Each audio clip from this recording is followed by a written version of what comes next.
കാട്ടാനയുടെ ആക്രമണത്തിൽ യുവാവിന് ദാരുണാന്ത്യം. ഈ വാർത്ത കേരളക്കരയ്ക്ക് പുതുമയുള്ളതല്ല. പക്ഷെ ഓരോ ആക്രമണത്തിലും ജീവൻ പൊലിയുമ്പോൾ ഇല്ലാതാകുന്നത് ഒരു കുടുംബത്തിന്റെ ജീവിതമാണ്, പ്രതീക്ഷയാണ്.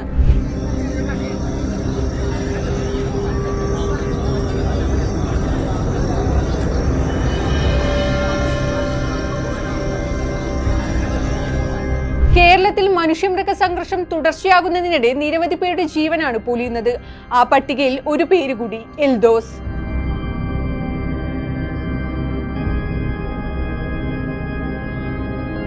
കോതമംഗലം ക്നാച്ചേരി സ്വദേശി എൽദോസ് തൃശൂരിൽ സെക്യൂരിറ്റി ഉദ്യോഗസ്ഥനായി ജോലി ചെയ്യുകയായിരുന്നു. ഇന്നലെ രാത്രി 8:30 മണിയോടെ ജോലി കഴിഞ്ഞ് വീട്ടിലേക്ക് മടങ്ങുന്നതിനിടെയാണ് കാട്ടാനയുടെ ആക്രമണമുണ്ടായത്. KSRTC ബസ് ഇറങ്ങി വീട്ടിലേക്ക് നടക്കുകയായിരുന്നു യുവാവ്. വഴിയിൽ വഴിവിളക്കുകൾ ഇല്ലാതിരുന്നതിനാൽ കൂരിരുട്ടിൽ കാട്ടാന നിൽക്കുന്നത് എൽദോസിന് കാണാൻ കഴിഞ്ഞില്ല.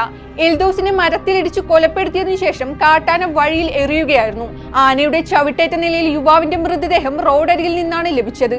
സംഭവത്തെ തുടർന്ന് നാട്ടുകാർ വലിയ രീതിയിൽ പ്രതിഷേധിച്ചതെ തുടർന്ന് പ്രദേശത്തെ സംഘർഷാവസ്ഥയുണ്ടായി.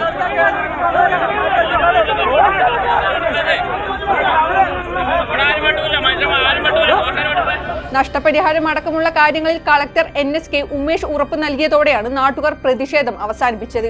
അടിയന്തര സഹായമായി എൽദോസിന്റെ കുടുംബത്തിന് 10 ലക്ഷം രൂപയുടെ ചെക്ക് കളക്ടർ കൈമാറി. നാട്ടുകാരുടെ ആവശ്യപ്രകാരം ട്രഞ്ചുകളുടെ നിർമ്മാണം ഇന്നു തുടങ്ങും. പ്രദേശത്ത് വഴിവിളക്കും KSEB സ്ഥാപിച്ചു. വർഷങ്ങളായി നാട്ടുകാർ വഴിവിളക്കുകൾ സ്ഥാപിക്കണമെന്ന ആവശ്യം ഉന്നയിക്കുകയായിരുന്നു. സോളാർ ഫെൻസിംഗ് ജോലികൾ 21-ന് ആരംഭിക്കും. തൂക്ക് സോളാർ വേലി സ്ഥാപിക്കും. ഉറപ്പു നൽകിയ കാര്യങ്ങൾ നടപ്പിലാക്കുന്നുണ്ടോ എന്നത് നേരിട്ടെത്തി പരിശോധിക്കും. ഇതിനുശേഷം 27-ന് അവലോകന യോഗം ചേരുമെന്നും കളക്ടർ നാട്ടുകാരെ അറിയിച്ചു. എൽദോസിന്റെ മൃതദേഹം കോതമംഗലം ആശുപത്രിയിലേക്ക് മാറ്റിയിരിക്കുകയാണ്.